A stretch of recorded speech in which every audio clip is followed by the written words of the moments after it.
chira esumbi ahyehyɛ so ewa hafomantem wo chira nyankropon ya adom MPP for ekɔ conference no ebeba so den emu nsɛm so no wo mo ne nananom atena nkonwa bi nso so atena se edi enkomo bi promise ba dawroma isra gonko kenka di amawo ya tie ne sɛ odi wadi kyerɛ mo promise ba ha de bia no efa no enuro ya wutu akɔtɔn makomako oji akɔnom papa no ha ne wo ntibra ne yam tu ebo asne nsom wate ya de ne papa enkɔ baabi bi me mfa mu bohyeba aha na ade wani be kyerem kyerɛ bohyeba plaza ha promise ba wagbo awuram dan nim kwa akɔgye wo de fɛ 0535544681 0535544881 and answer 681 ofra na yaje wo so eno akire no de afrosoro abepenkane a mepeke bus fakɔ obi ati asese bohyeba de na efe ye de so na ye papa home appliances ni nyina no ne bo for start boss products and American for the amawo no ene nya nwanwa se kɔfo gye ba ko mienu miensa mo amutu akɔtɔ so aka kyerɛ se oba ye te so de amawo kɔtɔ nya mfa so pudu antiata akɔfo dan PZ da foforo no eni ketia Dubai di hwani mo so wonsa ebeka yen na ofrosoro de aso Frank no ne aka me kam kyerɛ wo gyae esumkunri pa 0322030838 0322030838 0536 095966 0536 095966 semufo ene Korea agwafo tachi pampe ya ba besumo krobia asante menu aba nana edusi pokua ahwene wo mafo ya mo tontokrom no mo akasa no ma so tontokrom unit committee fo no emu panimfo pa baako ye frɛ no owura osemafo ene wode atu dwase no kura nyankopɔ anim nie wo ba man se saf mansin masantimanta mu ha ekoso ene wo firim ya mikrom na wate asia kropon memja hye na wo hona no horo a ene he ma so atwede akwan nie go straight kakra bi so agresum kwante se ehwa na wonam wo no no kura nie ekwan no anye na nye nnen soso ena aba se enye yakaka nti we de obekoto asre ekwan no aye hwitem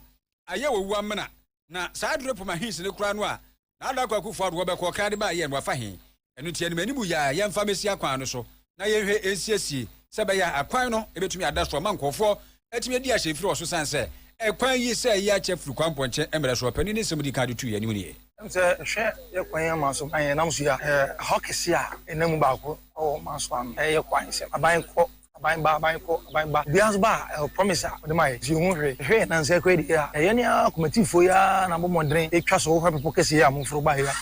motifo ya twa so in once wo drip machines egu a o de sota eni juma bi edi anka DC another ban ban with ma fa so aboy anka mo de be twekwa so amen so e fa mo bi enfru ma motifo ya akuru ya na bo modern se mo bo ma kwan atoso people ya na se motifo ba ya ma twa so ya nipa ewu oso nya agro so to a ehuna mane ewia bo mfuturo ba ehuna mane kan timi mfuro ina so people be kra maka di ma de bre pa ndi se ne sra ban se wa ba e be sre no se hokese enam pa ba ho ye kwan ye be sre se onko emo na ade betuma fa so aboy amma ye ko dia ba ho se ye kwan ho se ma atuma to ye bia no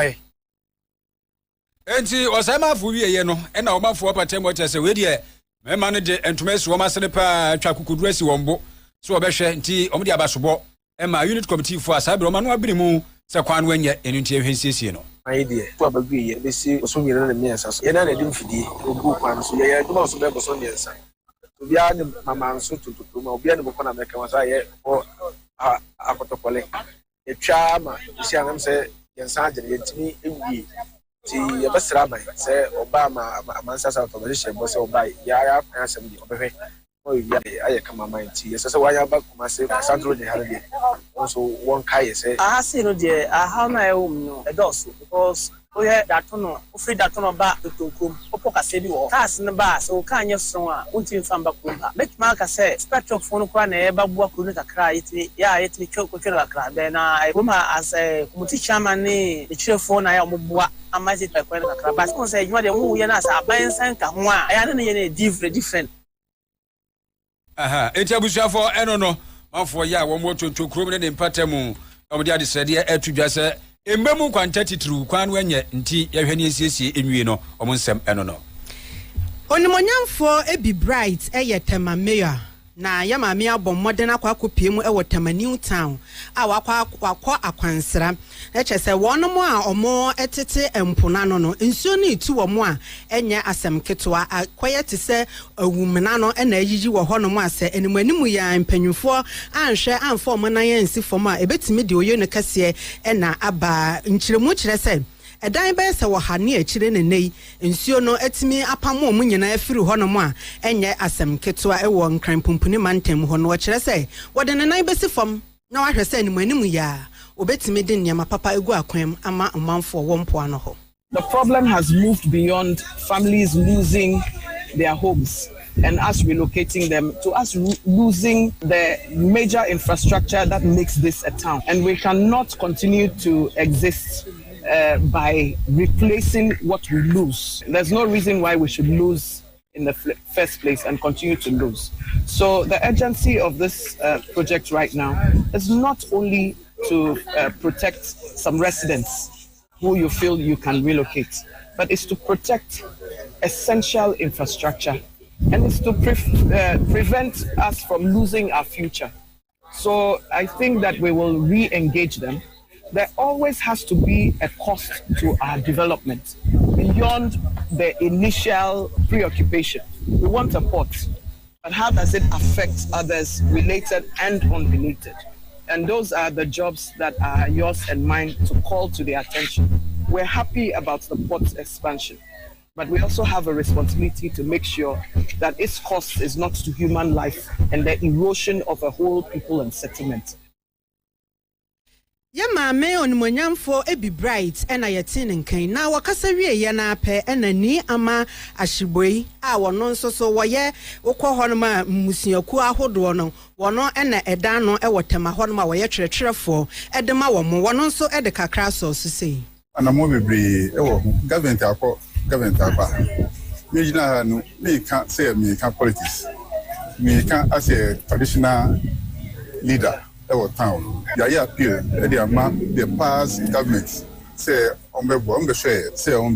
to me and if but usha the main abonu ama epona eba no yes a force na eba no eba na first 90s e na ewu mi e na edi abonu adi nyina me hwe me hate any the short time na e ya abona so no an coach we no say pressure eba no pressure no because Mr. T eponu jare at the age of 6 years at the age of 30 years na me jare na sata na sa building na wa nti e ko school ye bana say wiem ye hia epona na edi hu nyina.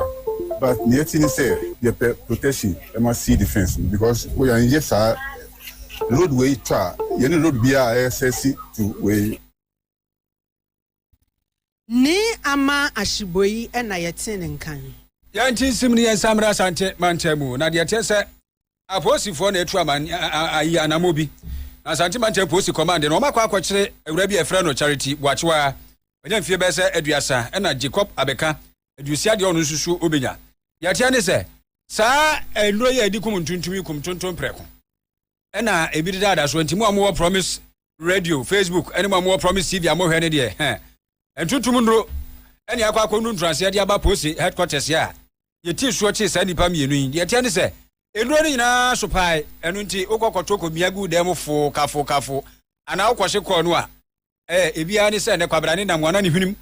so ne enjue ti se sabio Ponchi bia ye hunu mogba ekokunu foforo no ha dwe pa na no na ASP Ewura Godwin ahwanyo kasa bafo ema posadom santima temu echesehwe anamo we di obi na be twagu onu masomu sa no makokone konne umesere nkɔhwe yakofo bia fa ba wonu metone ni nyina nya papa ampani apanuan yampa omokoye yi a na chese sa na tie ni se mode ma ye ni Ashanti Regional Police Command enya ne ntie se eye kill it mosquito spray ya ton odwaso no ye Evergreen Chemist Limited omoye sole importers and distributors ye complain say nkofobia twa ye counterfeit one anase be kan say fake one egum enti omo pese ye tu one namo enti embra kwan no so no ya kwan so say ye tu one namo enti ende the kromu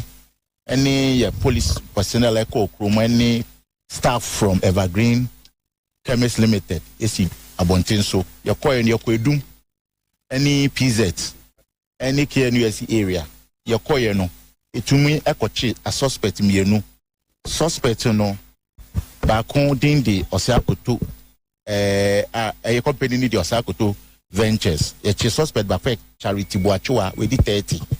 ena yewo Jacob Abeka Enterprise yachi owner no or di Jacob Abeka we di 60 years echi no edum na product no so counterfeited one no yensa akabi ayade aba yenya about 10 or so boxes entie HSA nipa be yenya be 25 boxes so Africa USD area ba na better they say charges said be omo ibi ni say prohibited sale of drugs and herbal and say we share Public Health Act na Act 851 of 2012 na what a draw and say such product amikute na say prohibited one we share section 111C na product be as a fake and now counterfeit. Your punishment could be 7,500 penalty unit and now not more than 15,000 penalty unit. It's not no busia said yeah ASP Erago do yanyo e de ma ye no customer former police adom sante mantemu na owura Samuel Donko enso so sales personnel edema Evergreen Chemist Limited ya wo mumom na akofa killet mosquito spray ne ko e de aba chese wo mumom ne to ankofo bi atwa bi agumu anam so ami akokyere sa nipa mienu no owura Samuel Donko so e kire se enubone ne de ankofo ye frem na de ya ne se obamu wani ada wo san se wo twa de bi na ata atwa e wo se wo hye ne nso se be ya akokoto fake bia na se kofo bia ye aye bia fremu a wetimi ehunu na wo konkonkoto se be o ha bia emfa konkusi fi ene no nkotena ana watermark no nso wo hwe ayi na wotumu se wo fa fake na wo fa original na fake no color no kra no identify say fake no light na original no diti no nso ye ade ba ko a ehia pa wo bie ne ti na wo se fake no sinsan ye bi wum lines bi di dem no ye fake but wo for original na plain bibia ni mo a etisa na wo ba flag na asie na fake no made in PRIC but original no ye made in England nti insaya wo mu anu no okay wo fa fake na wo spray a wonya say the original was spray no and now say no na complaints ni ba she say modu no enkumbium wo ye na say was fake no wo turn wo spray a wonya results a wo pe ni mo to original ne dia eno dia obi anim kill it da ye friend to the ekum and that says I don't know ura Samuel Donko ono na sales person ma Evergreen Chemist Limited said ya tiara no fake ni dia enkum ile tesu dia ye nyina yusu bi dia metole la so ya American asma no ya din omia na fie na ntontom ne seme na me kro no mi ya chia ma fa mfuma me kro wodwane Motor Traffic and Transport Department a one more Ghana Police Service ase a yetwa from say MTTD a one more krabata e wo a certificate of mantam ne mu a certificate of mensini ne mu wo a half mantam mu ene eye National Road Safety Authority for aka bom de nkyerɛkyerɛ som bi ahyehye so de ama okadafoɔ wɔn a wɔn mutwi abobo yai na afe pragiafoɔ no wɔ Kenya ase na no na Kenya ase District Police Commander Superintendent Opoku Yeboa wɔkyerɛ sɛ wɔn mo nhwɛ sɛ abrani abrebia no wɔn betumi akɔ DVL fo aso na wɔn akɔ akɔhyɛ wɔn fidie wɔn didi wɔn dwuma no enso anasɛ de broni friend sɛ registration no Omo hwe se ombefa sa process ni mu enu achi no nso no omo hwe enhunu se abrani abrebiara no titiu ene wono ma womo eka okada no moto na womo de fa nkrofo no won hwe se wono motor rider no ebe hye helmet na afin so no ne passengers obefa omo no nso so obema omo helmet ahye se de be ya wode bebo omo ho ban na anya sa no ma ntie sa nhyehyɛ we nyina ani so no mo ye omo adwen so omo be ye de omo apa a omo nso sa eso omu mu a emra ne no omo bedi ne sɛ de ese ene e ba se ye ne pragiafo ne okadafo no ebe kasa ade ba ko ye hu ni se nipa ebre register o motorbikes no on register pragia no enti no ye ba se no be kasa na e tro mo so register if you say ye no kasa wi na so register ne sam ye ba ye be tro e do kokos na se o register so a me hu se ye kasa no watie na wudi mra so obu o ha we register and so now only riding license no so only be from the between advice was second ko pebi and no yes since so register kra and we so nya wo helmet ne bo ho ban e bo nipa na o san ti eche no so ban so nya helmet no so a so pebi ma your attention especially o mo da ya okada na mo de fani pan enti say we ye be ko so every week bia e baby enti say ye no kasa na so tie ya yesa ba next week na ohuni asem Superintendent Opoku Jamwa ena yetin nka se o kasa nu owie ye no ena Madam Indiara Aproti a wono eye ahafo regional director Edema Nasara na say National Road Safety and Authority Jumakuo no wono nso so ekire mu eto aso hia say abreni abrebia wo de san kire no ebema Omanfo. National Road Safety Authority, your focus no nipa ahombanbo ewe ya kwanti mpono so. Ye hwese na yetwi moto no ewo Kenya ase na. One, the yetwi moto na kasa no onbo ne ho ban. Empabo a ohye, atare ohye, se na on share helmet. Enu pra emma onu akasa rider no oni ahombanbo bia. Ena osan so overloading. Obefa nipa more than 2, 3. Ebi we ni ebi we 3. Osan fa loader ka ho. Ni nyina no riders na omuti sa moto no so e kan rider no no a omu nyina in helmet no de omo life to ajeje mu e na obi fofora onu so use e kwan ni bi even akola oko school na wapun school na kwan mu ya ma memo omo na kwan mu twa lorry kwan omu nyina sa moto riders any se no mo ride no e de omo kwan etu danger mu.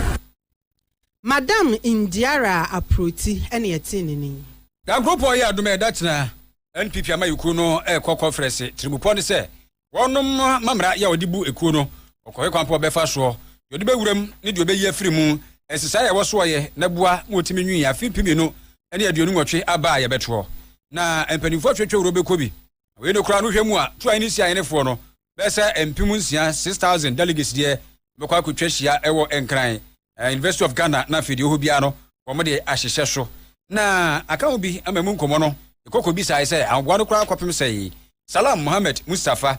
National Youth Organizer kire so boaboa mabru do ma no MPP amayiku kire say agwano de o SCP na sitapa na trimupo ni nyina ne suade ngono ne ba akopɛ se de medical ya kan ya ane say 2028 no won be so obesan ebedi akonya kese no ebie mo kire say woni a wofire hum ni aham ya obadwumadi adi bie no dodo no akora ebi no ma beduru dada nti ebeye de all these principles, all these finance, and what the community are going to build dream health and practice now. We're able to carry them out and ensure that we come back into office to offer the proper development that they can do. Over committee and research, any kind of research tool, as we have flown this party, our values have been changed. The NIPA Ejuma, and I can see that the council here, and yet that about I can see that over the period. I am for one kind of make things for again. And in these results are well also say a key you can see. But the same Ghanaian people actually say NDC actually that's what 4 years ago. From the money we had 80 million 200,000 Enti Salam Mustafa ena motere nka no boaboa mabuna no ema NPP amayiku omo conference ehye beba so na ho boaboa se di akopem ena odi kakra atuanimu na ahoboaboa ne ho nsemu a ena otwetwefo panyini edema NPP amanyokuo no eye Owura Justin Kodua Frempon wodi afutuo ekọ ede ama amanfo a wonom eba nyina se wo bibiara ba a wo ba no nya ne suban boni bia ntofie no mo fa ahonidie pa emra honom emedi dwuma eba abekoso wachina no no kire se hwa no mo nhwe se wo bibiara enhye asomasi anase obentene atade emfa ma hote se de oba be campaign ede ama obia no na mom bedilai so fefefe emra no so a woto wa ba na wakọ no mo nya bibia ema asomdwe emra Saturday, Saturday, and aspirant, who come in aspirant, for the activity of the best of a pre dinner secretary, of a pre national chairman, as of a pre francatumi, and once a never can. To make a party for no young so be attended, so the bow. And I'm a cat because the most straight instruction I'm not police for. I'm a secretary for say, or be a best at and be a power flow. Or be a bear billboard, be a bear. Some placards be a what a deal of briefly to every Ora Justice Kodria Frimpon, Treasurer for Penny Edema NPP, Hamanyukuno. I was for now, Yagusa in Promise 102.7 FM, Promise TV, Promise Radio, so a Facebook, Oba, social media. Anyone, Eshibomu, your daughter taxi drivers, maybe you'll be an Nabia, Kakra, Adjobreo, when your cocoa Quetia, Mufun Kudrasum, Jimrica Tente, Munyai, overtaking when you know what I mean yet, Swatias here, and I've overloading and so, Monte so, and no. Yet was so crane anymore, no. A Cobia, on what people make from gallant patriots, let's just say, Emma a teacher or more aquatia about to persuasion, and the says, Wapani and Escumi, a tran was said to buy lashes about to teach him, Baba Basso. And no, and a queer say, Wamaka so much more, ye be you may bonnes and say, one more bromania say, or more mason at to form no. One more, and who say, Ye quack of Freddy Pebia, a be a one more empe and a babesha one more con, tea, or maban temso, na omo Becassa, a conoba, nana, wodu, and a identity my covena, Emma Quay, what I say. E kwone de sabi ekusa bi anyado ye to abawie yi ase ababe dwa bedwasra da asomdua ase che da di papa na aboso ba de anka eno na meja pa ye sese ye hweye na aboso ba no ansa mobie ma ko meja pai na ayi so abakose man sin ho so ye tie de se ohawo a ebia sese ebipia ma ekodi na moment mo ase no wo kasa kire pedifo no se mo bibiara ntua na mo bia akofo bi e de aba be hye won konsan se ye kan ye ko ba nyina no se dipa no omugini tumu no moto abade ama no so omugini ntumu a ene yesetede obesa awe e wa akwatia ho edu nti akono ba na buadu afutu a wode ma empanifo nti ene ho ha se de wati ho agu montene so na wo mo wo susu wo mo susu a wo sere na wo mede ye dom kakra no onseni emna hye bedwafo bi etoye no ade a ambis ekoso ema omu eji kadenia delegate epe na ade hye so epe ema to aba iyu a wonya bon chido na kote constituency die sa kasa na ne nam framam e ba ne die eni enyan mesre minimi nnuano mesre party mpenifo ewo akote constituency the party executives constituency executives the regional executives and the national executives yes so many dey kwaso and sudden say yam kutubi bufom say esre won nhihye ya beda hama yen no ye pe fair playing ground party mpenifo emma kwan say obi bia owo pepa say opese osom constituency no as the MP no on ba kwan yem nomination no bi bia owo pepa no on cover forms na akono ba na buadu ena moten wenka no eno na o che sesa ne akanifo no wantie ensemo mo kan boko yi a ebeye animguasia popra animguasia obeje ni so obewe ombewe se popra sempenifo akoba se omo se chinchiranchin ko na eba no omo ntie na momo no omo beyi obi ama wasi akana ama amanoko ni dia ene na se bi o se be ta freche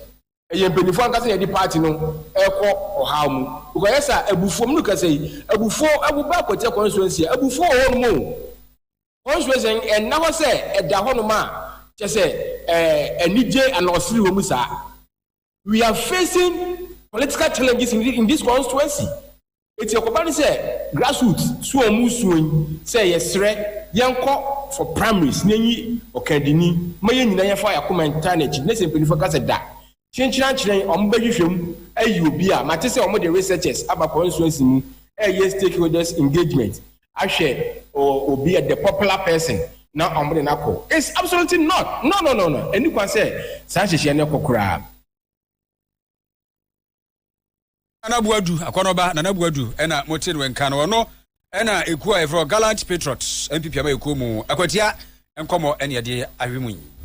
Empanyumfo a womo ewo mrahye bedwam a committee a yate se womo enhwe ya ho bambɔ nsɛm ho ebi ne defense and interior ana afei security a ewo oman yi mu abɔ modern ahyia IGP ana afei criminal investigation department a womo ewo Ghana police service ni mu ene womo ahye demo aye meeting kokoa mu na ne nyina ejina anano ablekuma north omokwato abano penche ne mentime ho ase sorry ye ema ekwawi achi ye chi nkrofo bi hwe omone ade no ena afi bokonso nsensem aye daja ye ntime enso ano no na no ena womo ewie meeting no ena otitinanim e de ma defense committee no eye Owura James Agaga wone eye titinani abedi achire eye Reverend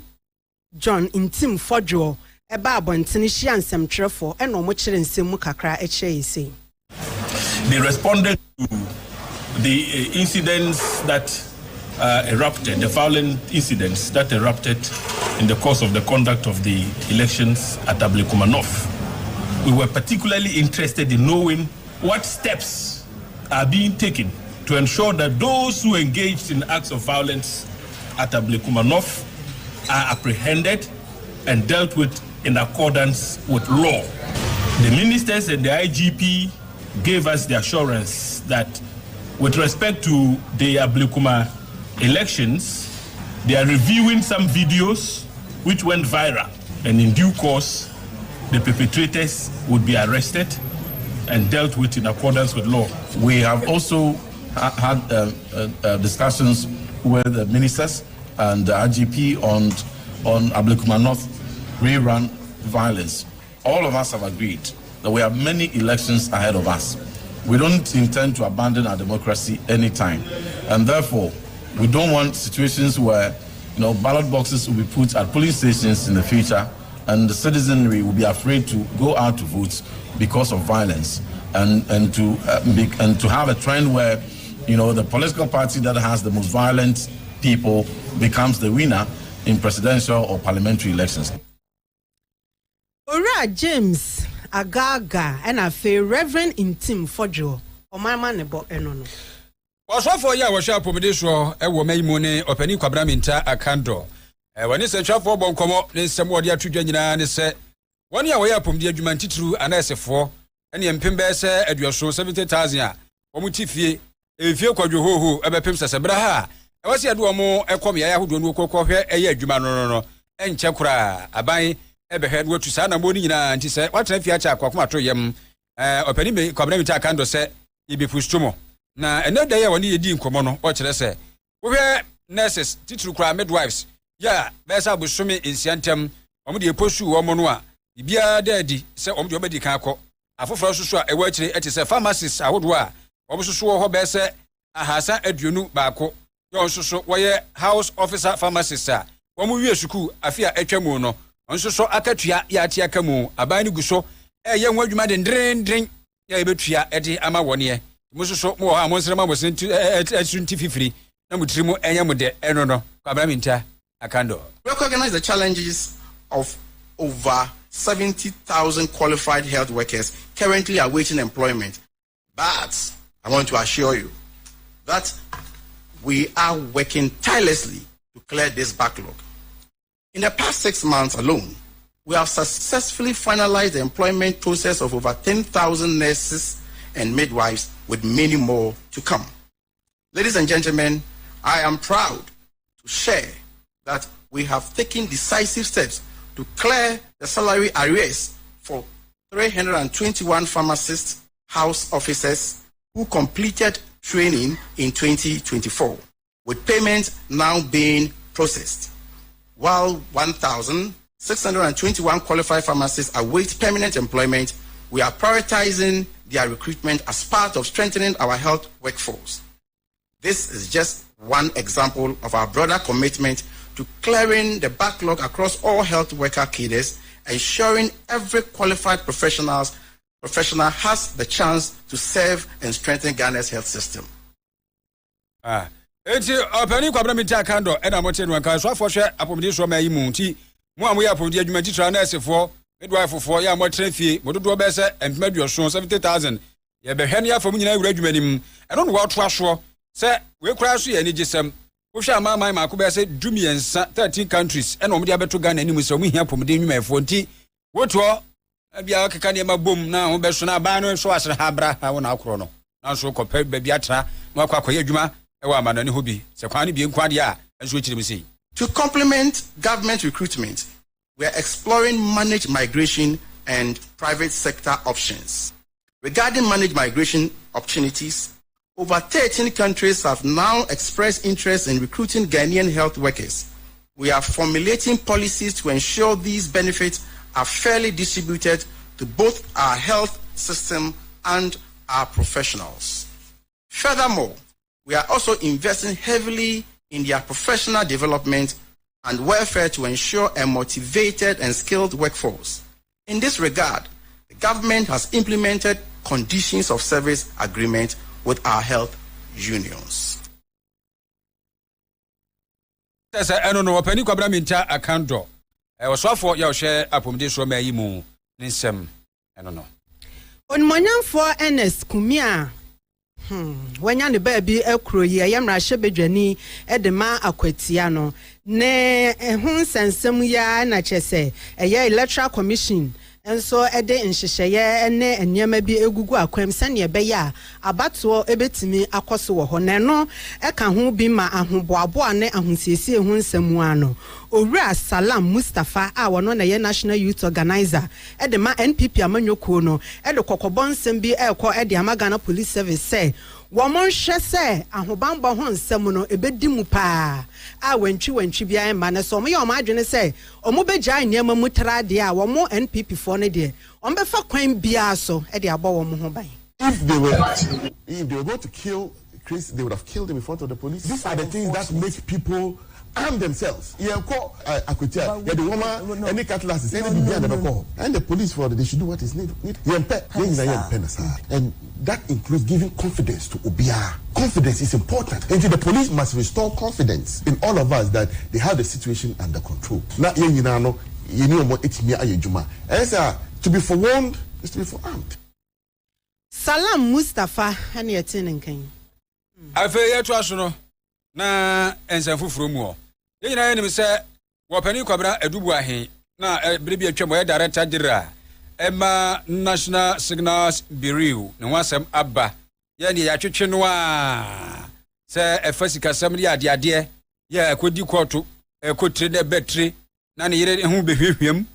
piru a samola tachia na ye twitwaje for lawyer e de makwabra adubu ahen na omo de kokoto court ro anim kire high court seka court no sabio enya ade bi sanse enye ba akofo ko na nana ne abrewa enye ba akon soso ya wote ase sabio ku sabio enya ado Nyankopon bo no se nipa nko a ene oyi mframa sabio bia yi mframa bi ade bia obi ye no obi tumi ye eno nti senka be ye na se bia se be ye hwehwemu e de afa pani ni ho a ene ye nanka ono soso e be ye ensusuedie bi ama court de se wo mo nko o machi na National Security Coordinator se o mabese ne ko nyina afiri afiape ankro de okrommienu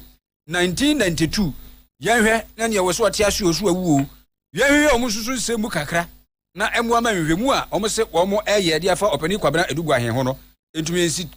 ensi tawo na kwatu no agboatu agu kwatu no agboatu agu se adwuma we oda wo de be me adwuma we na tambe be wie na wanga sakra de wotra ho a wetumi aye eno no wade sobo ebo Attorney General wapani Dr. Dominic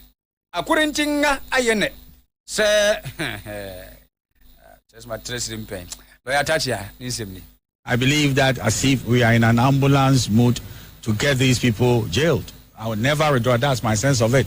So even where we should wait for a motion to be heard, Attorney General is in no mood to even respect the rules. And it's on me also, so the judge will just respect what he's saying and obey it. I've seen several things in the court which is telling me that Attorney General is having his own way in that court. And whatever he says, then the judge wants to do it for him. Since we started these matters, that's my strong view of the matter. And I'm afraid justice, whatever you want to call it, should never be at the expense of my clients. You see, if you want a expeditious trial, fine. It should never be at the expense of my client. My client should be given the facilities to contest the case fairly. If you saw what happened, there were motions that were intended for the 29th and the 30th. Attorney General believes that those motions should not be taken and that the case should be heard, next week. He was obliged. You should open your eyes to see what is going in there. Yo, and to lawyer Tachia, and I'm going to count the Chama for. De ma opani kwabra adubu ahen ene se was we die Wafa so won mu bia ba lawyer pani Attorney General Dr. Dominic Akuritinga ayene eni masem ne hu bi sanse wono a no hya agagefo no de omede omani bekire bia efa no motion fufuro mpese womede to ohunu o na Attorney General hradinam na agagefo no hampo apopo mabu atu agu ntina wafa so mu bia ba bia asem de ni a kire no de atentene ene wope e de amani pa otwa age no kwabra adu buahen Young Tinsimu Ewamrashe Bedwamai na ranking member at the Parliament Committee or more a year trade. Let's say ye dread your hons and some eswa a year in Fidijuma, a hons and some eswa and our fensono, a year quansra honsum eswono, a year Ura Michael or Cheribe fee, what shall I say? And I know Dom Cassiano Bano, then in Sama, Wakikanye, Ewamrashe Bedwam say 1D, 1F, hons and Sama, a buy, and I say, a binder down and Shishaya, what they buy, Nanyan Shisha Papa, and Nuntina and Timian Boama 1D, 1F no entimi anyina no kire say sansam na opinion kase ne kan ye no e ya trosem. The majority leader got it wrong in the first on the floor of parliament by saying that these businesses abuse the incentive package given by government. It's not true. There is no evidence to that effect. Note that this is the only policy that was initiated by government, that the government open-handedly, or I mean without any hesitation, decided to make it so available and so accessible for anybody to take part. So government didn't have anything to hide. We didn't have anything to hide. We gave everything out. The package was so clear. We gave 5-year tax holiday to people who wanted to be part of the business. So in Ghana, the corporate tax is 25%. Government decided to grant 5-year exemption to everybody who want to be part of the 1D, 1F program. The government decided to also to give some import tax waivers to people who want to import raw material for production and machinery for production. These are things that are standardized across the world. I mean, in the world of business now, you cannot decide to thrive your industrial sector without incentives. Then you can't do well, because every country that is doing well in industrialization are countries that have given its people the opportunity to assess incentives. Good one. It can only be grown when the people invest more. Government invests more in the businesses. How does government invest more? Government can only invest more through giving incentives to these people. And that's exactly what we did. For actually Befi and no. Sadia Blekumano for instance, some will see ye. Na Omokaya Baby, you bedin kunim. Ya babu board your baby so be hunu last year no. And ye nipa ya fa ho hwi bi pa. Di ho common wa mrahebedwafo dom kwanti triu. Omo so tim mrahebedwam obu afu sa ankoyie. Na no na swafo ya wo hwe ekitawdie na afi abefo so. Echesebano communication, digital technology and innovation. Ene ningo prampram mrahebedwani Samuel Nate George. Ono so akoka sa da bi se bi ekusa bi anyado. Ensem bi wo ho no mo anase ne me bi ho a. Untumi nkase amayesemu nti udi bibedi wunua so ahunu ebia ade bia ba atwam pata bibiribia si wo bra no wo so babedi pani no wo sei obi ye mi sei timi susume ye obi emfa woni se de ade no asitie bia no e ba ne sa adwobre wo nti atekateka anase obi ayembo ne bidibi tua ne ka de Sam George ne senka ono de enkenhia kura na no ana se dunkati agera mosquito no dwamtani Edman this year, you could prepare to just say, Padana, dear, who got 20 papers, so Saba, yet here they say, what did Tima any Yaubina or dear Casa? One a casa has something to the war. Say, look at your Zimini. You're wrong, because democracy, no, a man will be a quite say or nona or exact punishment apart from state or crime. It is a Ubia boys Munda, Koranoa, none also Kobonubia. Munyina amaye bone ti untimi mfa nye justification say obia ye say metie minua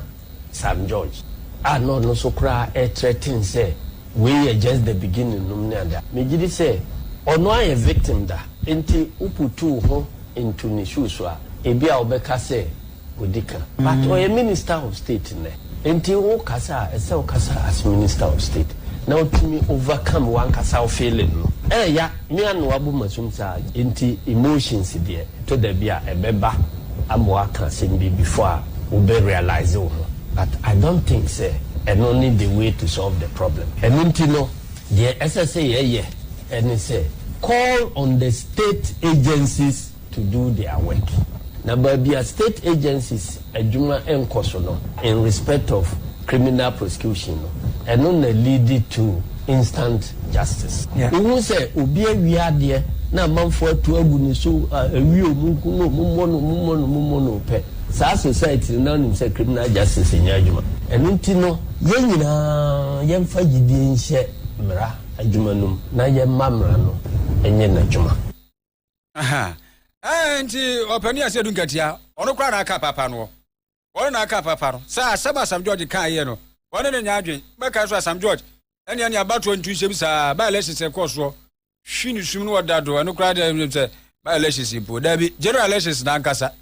2020 bonus sum no wadado ntu timi se wono de ya woni tema na wono fa mu no ena e kasa anti obani Joseph se dukatia yi na no se da bi ba aboro kra kan obi sum a no wadane ba ko na ma no wasan sim wi no wadana sena okọ ena be bua pa na aboa ma asumdue atumi aba nti we afutuo tiawa ya obani Joseph na se dukatia edema adehye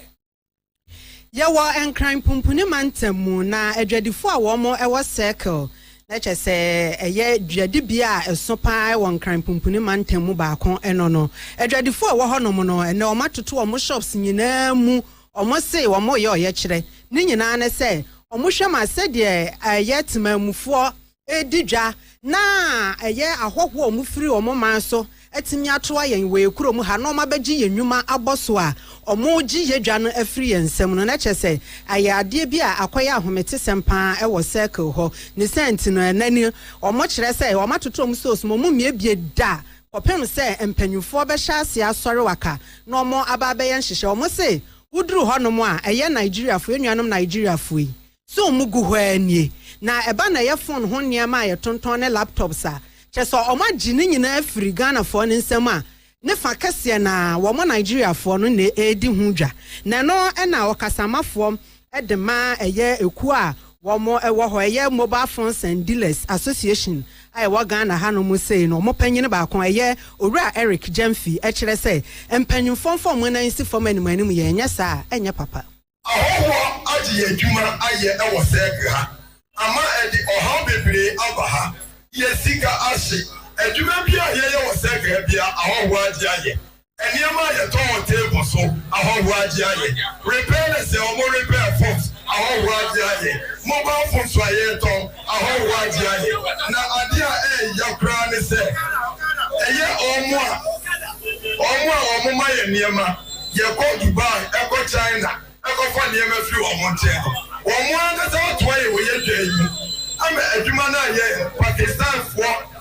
omo na otwa ye dwai mu ama niema na omo de ama ye no ye fa ne se abusuafo ye ne ma o 10 cities ya wo ba Ghana no omo de abetra wo 10 na wo ton 9 cities ebe ye dai ana ayeji ebe ye dai ani etia stock ebe dai ye etia hweyema ebe dai ani etia employ workers enipa over 3,000 people ana ye employ wo na se adwuma fi yensa ani ye be ye dai eti ye sra ban se sa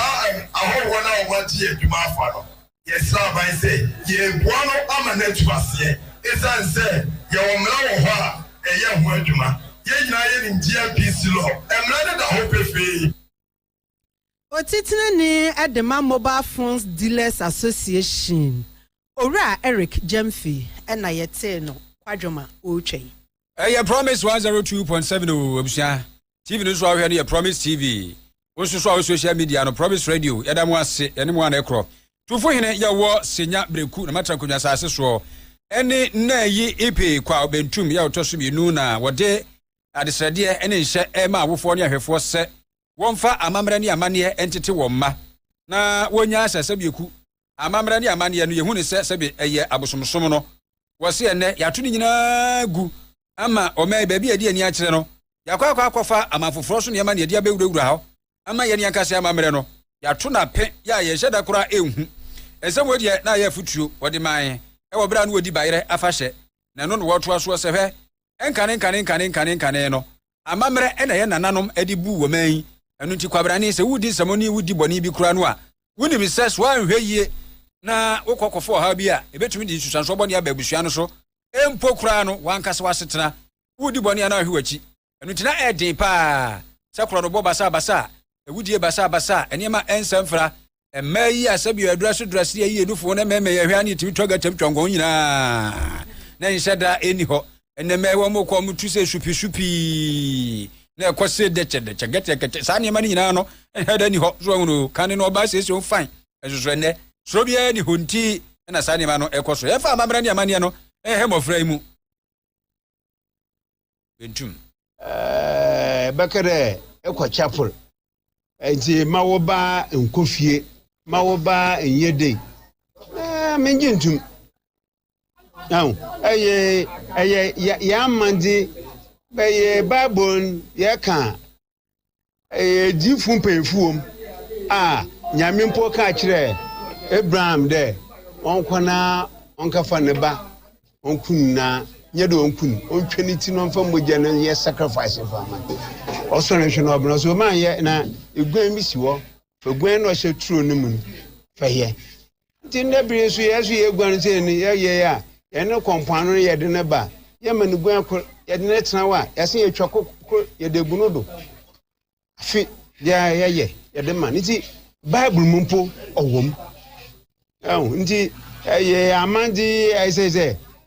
ebi awo ye sofo na de we me ginya medin me gisunsu medin embem nti nyame dom nti bebi am na mbia so nyame egem no we ka gina so dem rebon pa eri ye de so cha so dem esi mumu anka mboko fie na mesesa na ban odin sa kama froyin e be konsu na nokora nyame amama wo sesa na ban odin sa aka froyin na abren nso nyame nti iye ye nyina ye jizi nti obiara ne ba ana ni fie ne je fie ne fie kusun bi o awoyen ofa no njim enko krampo na mbue bi o ho a feboa won fan ye na nhyiren oba ebi baka no na yi ipi kwa obentum otoso bi no ewo senyabre kur mata kodwansa aseso ono ene tufu hene Parish priest was St. Anthony Catholic Church Bantama Reverend Father George Boachi down kwa and they were the footwo kase akwa ama ye mpanyufo wono medida schools ano titiri private schools no and wo kire se wo sere wo mada mo nhwehwe omu botom mfa so omu benya free school no so na emom omoma emmofra no adesua anase wo mu nwomasi omo ba besua no enni kan ewo omanim tia ho hia enye nipa na okọ school no kwa ne hia ma no hia ma na busua hia ma ne man so benya gina bia pa egina eye adwuma pa achede nyame dia ma no ebeda di o school no mu o dia boama amanya tumpo ebo ono ankasa ni nyinyi bebia otie nti school tie eni se koye se yisika na o de pe emo nipa na o ba adesua no na o se oyeye mbutaye na oman na ofiri mu no nso ntuntuenti ye meka sre nipa hodo o multi school na ne se oma nipa ni nyini ne kankro adachi eba beye oman no mfasodie no ho hia wo ensin faso di ne kase pa ne report ankrofo church man koda wa bra koda no mode mo nusa ede dada awofo so say omutimi ka no kore kira awofo no ma teacher for the kira de yie man koda no nso timi nyini ye do so bie wo examination or practices if la bontin do do na fi school ni di omo hye koda no mo yanyini nhusua bie Reverend Father George Edison same way to Jawamra na St. Anthony Catholic JHS no more edu omo fourth graduation ahyehyɛ so na eno na enkoso hene edema bantema Nana Jesse eba begyina mu edema bafo amankwa atia eye bantema hene obegyina nana mu no no nso kasa no ene odi afutuo ekoma mabunu nyina se wosere o ma da wo montwe o mo ho emfiri no bone no mo ho mafutu amdema mabunu se sa se ni mfanya sua wi num ni no bone se ni ndi Roma so ene nam ko ewie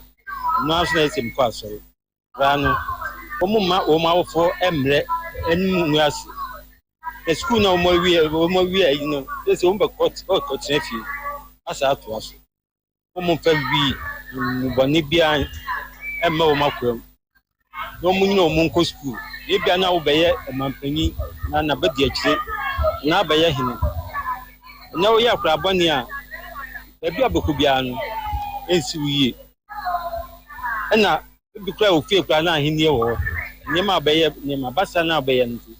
emfama mi ka tra me kan se bone num no awfo no ne abankra no omuhwe omuhuzi dacho omonya bepa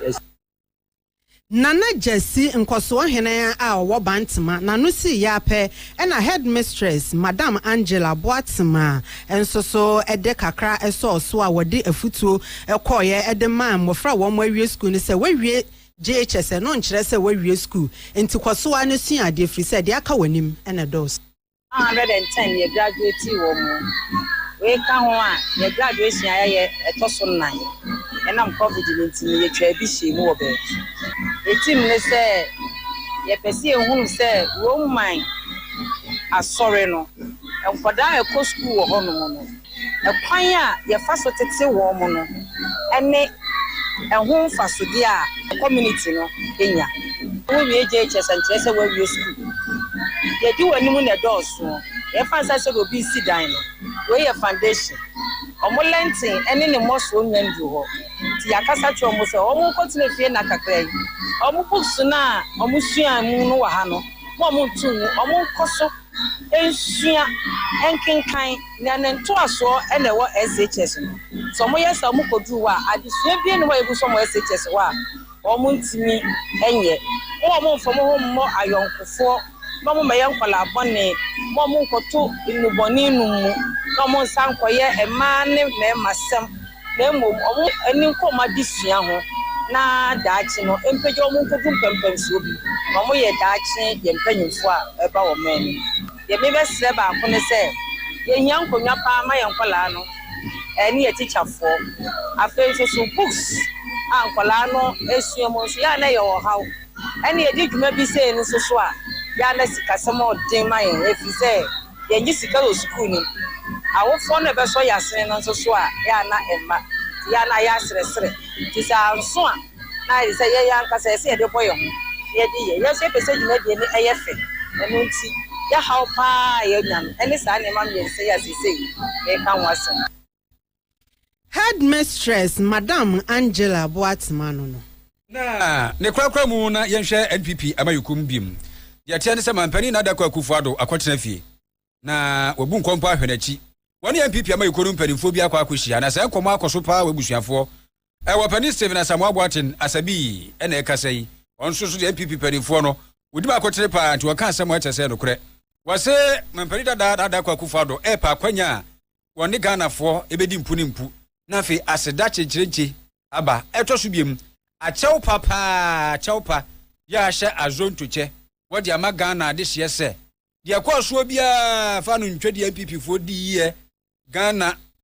bia asese onu hunu se de nani akere o meya ekodi chini se de tie bia no wodi ho chew pasro kwa bre Ghana fo sa adwebre wo na we na sabi se ye be fra no atonement rally ya wo be kasa akere Ghana fo asra bodi fache efiri ye ho nti yazu ya twena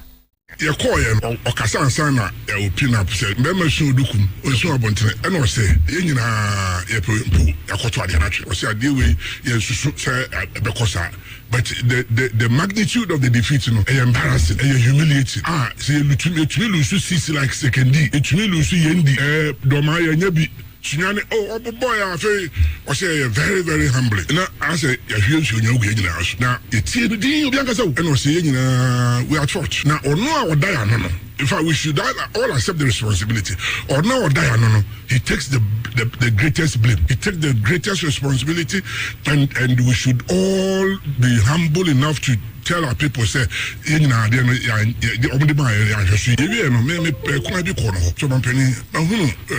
Kufo, you free a baby. What do you now say? Ubiafi say, why you didn't, but I said, my only idea.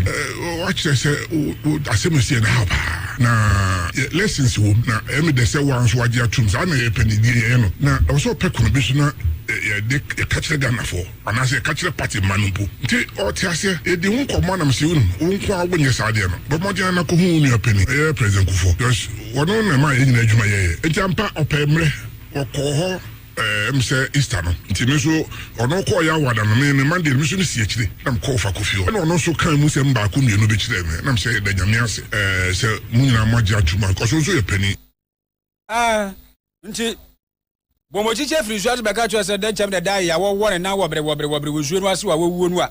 next as Yanin Wachini. Way I open Steven as I'm watching as I be. And Motino and Cano. Wafakufina Moti, you know, a Papa Kufu. Who's a very good video? The Abusiano, no dear chain, and penny dada. Nada Kufado, Nafi, a chopper crown war at the Bagana this year. What a Abba. Yenche who be our year okay, uncle. And yana Yantin Simu and my hood also in Simuna. Yabaka copiable ewo Israel and a Gaza and Papreso. When you and Chinin talk a free Bible mu besis abre, debia some fufro a free hobba debia mujamono a shioguno, and then so a bia. A nipa makun a dianine bar 41 Palestinians and a nay. Israel for etimia to akodie amano akwa kokum woman in nada. Ewa Gaza. Na wa mochira e ye bomb na omosoma no. Nadoa blade nadia ano ya hweta ene de ya sensna no fia